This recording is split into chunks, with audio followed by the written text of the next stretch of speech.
Well, good morning, and welcome to the Mother's Day edition of Stories for the Cooped Up and Captive. Last Sunday at about this time, I hit send on the last story of what will become the third book. And in the course of those books, I've written multiple stories about my dad, cutting firewood, building tractors, going fishing, but only one that is strictly about my mom. And that never did set just right with me until I realized that at the root of it all, every story I've ever written is a tribute to my mom, right down to the cover of the first book. When it came time to publish In Harriet's Shadow, my publisher, Kristen Mitchell, sent me 9 spectacular images from southwest Wisconsin. They didn't really have that much to do with my story, so I explained to her that this is the image that I would like for the cover of my book. She tapped the brakes and dug in her heels a little bit, but I explained that this was going to be the cover. And the reason is, this is the Hack Farm. And if you look really, really closely in the vestibule of that barn, there's a guy in a green t-shirt milking cows. His name is Pete.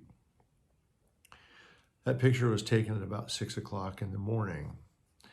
Before he was at the Hack Farm milking cows, Pete worked an 8 or 10-hour shift at Oscar Mayer in Madison. He got in his car, drank 2 or 3 Mountain Dews, drove down Highway 94, and for another 8 or 10 hours, he milked cows and fed calves.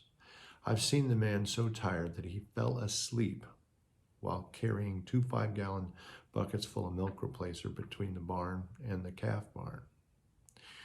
But that doesn't end there. The going really gets tough when Pete goes home and gets off of work, because at home he has a son and a wife with mitochondrial storage disease.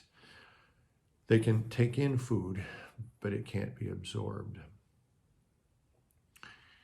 Yet, if you or I or your brother were to drive down Whole Cedar Lane and pull in front of that barn while Pete was milking cows, he'd come busting out of that barn and ask, "Are you lost? Are you hungry? Are you tired? Do you have a flat tire?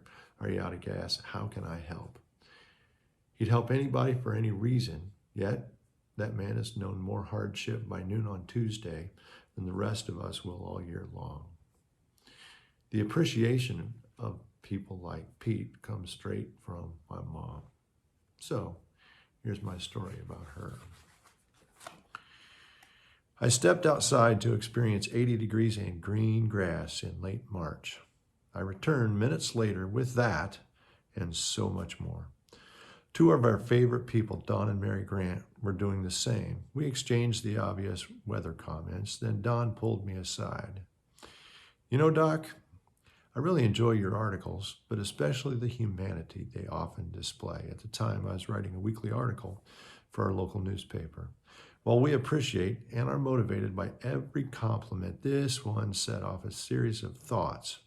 In the 20 feet from the blacktop parking lot to the front door, I had a first-time realization, a hearty appreciation, and a mission. I realized that it is the humanity that I appreciate in the Waltons. Every Thursday night, our family would share a bowl of popcorn. After Ma and Pa said their good nights, John Boy would reflect on people and events that had moved him for that day. It is the beauty of the folks in northern Wisconsin that Mike Perry captures brilliantly in Population 485. If you don't know that book, you should. It's the way I see the world and what motivated me to become a veterinarian and eventually put pen to paper. It has been nurtured by people like the amazing Dick Bass, Kishon Kamani, and most recently my wife. However, the notion that all people are inherently good was first demonstrated to me by my mom, Alma Ann Beasley. Through Alma Ann Beasley's big brown eyes and bifocals, there were only good people. She did not see people as dressed in the finest or in a 30-year-old flannel. She didn't know black, white, straight, or gay. She didn't acknowledge whether people were decorated by degrees or by calluses, grease, and scars. Anne was incapable of putting herself first. Oh, good God, believe me, that was the case. She was also incapable of making a decision because she didn't want to put anybody off. It was once said by my dad that if a neighbor fell ill, the paramedics would have to politely ask her to step aside. She'd be there first with a hot casserole, a bouquet of flowers, and a pitcher of iced tea. A friend in need was a failure to my mom. For someone to have to ask for help would be to risk spending an ounce of pride or dignity.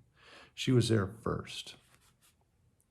Though she may have tipped the scales at 120 pounds, at least half of that must have been heart. If she had the strength in her body to help, she would. If she didn't, she would recruit. That was usually Dad and I. Anne would be the first to tell you there is no shortage of good people in this world. What made her special was that the list of those she cared about was in no way limited to those who were kind by nature. 12, grit, surly, and downright disagreeable were no deterrent to my mom. Anger and outward hostility were red flags and flashing lights, a sure sign of a soul who needed to be heard, understood, and embraced. While it is certain she would never harbor a negative thought or utter an ill word about another human being, it wasn't good enough. She was first to help so that no one else would think or speak badly of that person. So, Don Grant, I thank you.